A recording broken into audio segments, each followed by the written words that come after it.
Shavua Tov, le début de cette paracha de Béchalar décrit comment, après avoir chassé les bénis Israël d'Égypte, les Égyptiens ont changé d'avis et ils ont commencé à poursuivre les bénis Israël. La Torah dit de Pharaon qu'il a pris 600 chars d'élite et tout le reste des chars d'Égypte et il a pourchassé les bénis Israël. Où les Égyptiens ont-ils obtenu les chevaux pour tirer ces chars? Leurs propres chevaux sont morts au cours des plaies des troupeaux et de la grêle. Ils n'ont pas pu utiliser des animaux appartenant à des Juifs, car les bénis Israël ont pris tous leurs animaux avec eux en quittant l'Égypte. Et le Midrash rapporte que les chevaux attelés aux chars appartenaient aux Égyptiens qui craignaient Dieu et qui avaient abrité leurs bêtes dans leur maison lorsqu'ils ont reçu l'avertissement de la grêle, et ces animaux avaient survécu à cette plaie et ont été mobilisés pour pourchasser les bénis Israël. Rabbi Shimon dit dans le Midrash que tue même les justes parmi les Égyptiens, fracasse la tête même du meilleur serpent. Bien que ces Égyptiens éprouvaient leur crainte de Dieu, lorsqu'ils ont abrité les animaux chez eux, ils sont restés pauvres en Yirat Shamaïm, en crainte du ciel.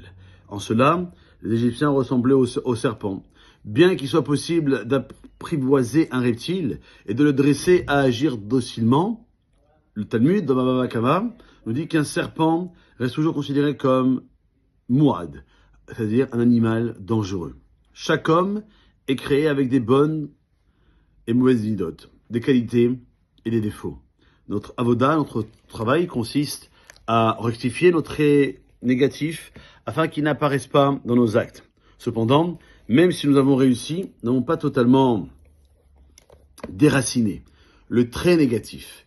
Nous l'avons seulement réprimé, canalisé vers un but positif. Nous devons toujours rester vigilants et nous assurer que ces traits de caractère ne remontent pas un jour ou l'autre à la surface.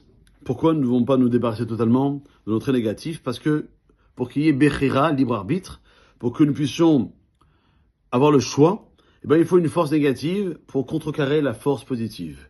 Si nous étions capables de totalement déraciner nos traits de caractère négatif, nous perdrions cet équilibre et donc nous perdrons cette possibilité de choisir. Comme les racines de ces traits de caractère restent en nous, nous devons constamment exercer notre libre arbitre en dominant nos traits de caractère. Si les gens étaient plus attentifs, ils remarqueraient qu'ils ont certaines méthodes négatives, certains défauts qui remontent régulièrement à la surface. Ces défauts sont le champ de bataille.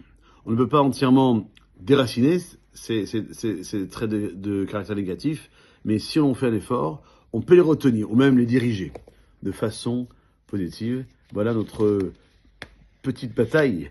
Petite est un euphémisme, faire en sorte que nous puissions faire en sorte gérer le serpent qui y a à l'intérieur de nous pour pouvoir l'amener à bon port, celui de transformer ce serpent en bâton, le mater pour que nous puissions véritablement avancer pas à pas vers le chemin de la Kedusha, de la Tahora, de la pureté, de la sainteté et de la pureté. Passez une bonne journée.